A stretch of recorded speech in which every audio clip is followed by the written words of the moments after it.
In this lesson, we will learn how to create a table of data with HTML. Let's imagine that we had a grocery list, but instead of only keeping track of the name of the item, let's imagine that we also wanted to keep track of its price, what aisle in the store it's located on, and also quantity, how many we want of that particular item. With all of these different details of the grocery items in mind, it doesn't make sense to use a simple bulleted list. Instead, it makes sense to create a table. So our goal for this lesson is to create a table of our grocery list data so you can become familiar with table syntax. Let's get started. The HTML code to begin creating a table is simply table. Within the table element, we then use the tr element, which stands for table row, to create a row.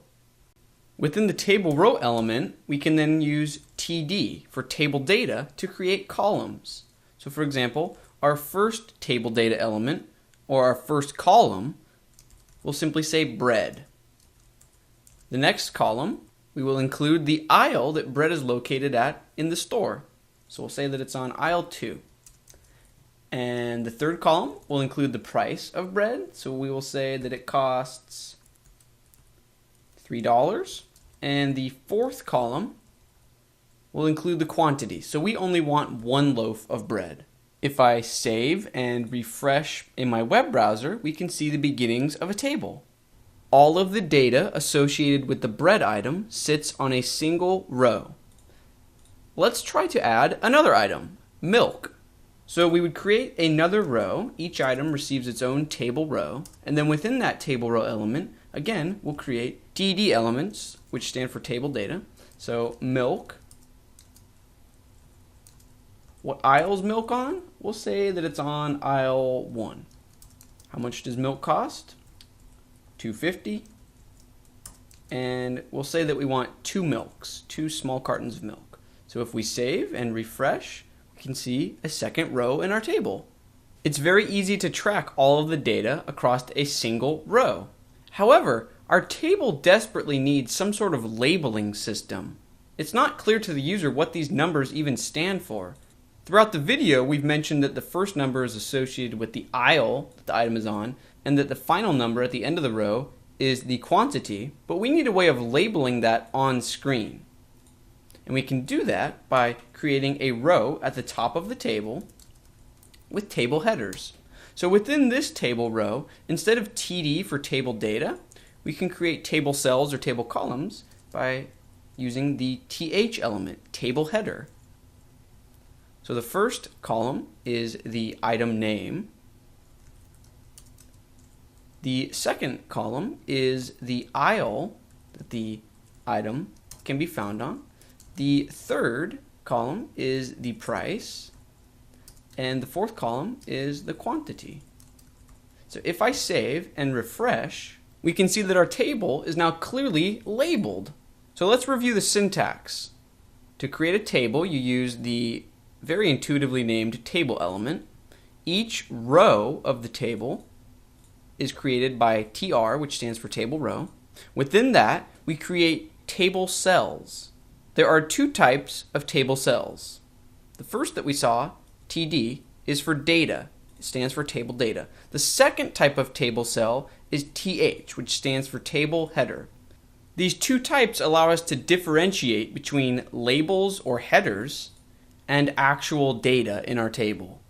Now, there are a few additional wrapper elements that will also allow us to differentiate between headers and data. It's considered best practice to wrap any header information in the table inside a thead element. So I will cut and paste the row with our table headers into the thead element. It's also a best practice to include all of the table's actual data inside a tbody element, table body. So I will cut and paste our data rows to sit within the tbody element.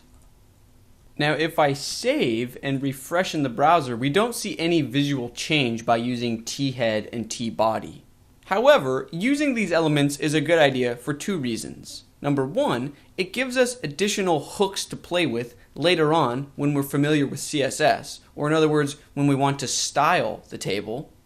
And number two, it increases the semantic richness of our code. Before we close out this lesson on HTML tables, there's one final organizational element that I want to bring to your attention. In addition to t-head and t-body, there's also t-foot for table footer. Now, even if we place table footer above table body, it will still be displayed in the web browser below the body content. So let's create a row in our footer, for example. So within t-foot, we'll create a row, and within that row, we'll create 4 columns. The name of this bottom footer row will be all. So it's all items. What aisle is it on? Not applicable. The next column is the price, so that's $5.50. And the fourth column is quantity. Again, that is not applicable. So now if we save and refresh, we can see that the table footer row sits at the bottom, even though in the markup in our HTML it sits above the table body. Now in older versions of HTML, you were required to place the table footer above the table body in your code. But in the newest version of HTML, it's okay to include the table footer or t-foot at the bottom of your table. On a side note, this should probably read total instead of all. So if we save and refresh, we can see that nothing changes even though we moved the table footer to sit at the end of our code. That's going to bring this lesson to a close, but first, here's a quick review of the structure of a table. At the highest level, we have the table element. Inside that, we have either the t-head, t-body, or t-foot element. Inside that, we then have a row, and then within that row, we have a table cell, which is either a piece of data, TD, or a header, TH. I'll see you in the next lesson.